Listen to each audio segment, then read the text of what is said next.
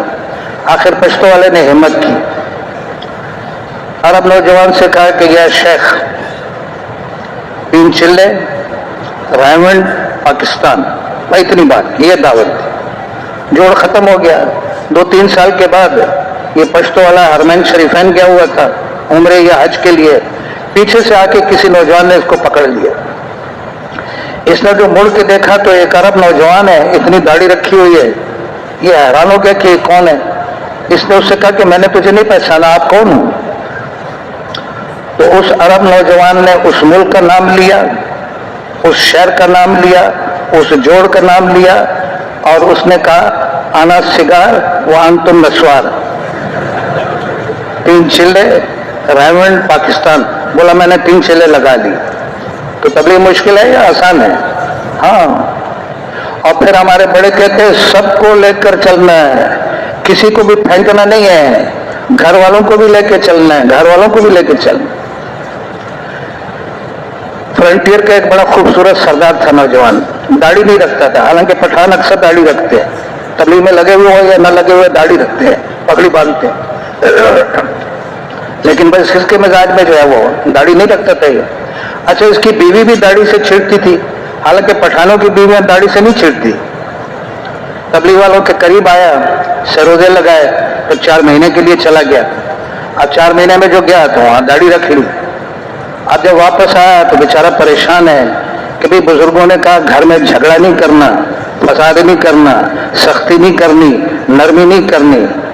تو سوچ رہا ہے کہ ابھی بیوی کو تو داڑھی پسند نہیں ہے، ابھی کیا بنے گا۔ یہ جو گھر پہنچا تو آ کے گھر میں جو سلام کیا، بیوی نے جو یہ داڑھی دیکھی وہ لال پیلی ہو کے اپنے کمرے میں چلی گئی۔ یہ اس کے پیچھے گیا اور اس کو جا کے کہنے لگا بات سن، وہ بات نہ سنے، کہ بات سن، وہ بات نہ سنے۔ اس نے کہا بات سن، تیرے ساتھ بڑا ضروری مشورہ کرنا ہے۔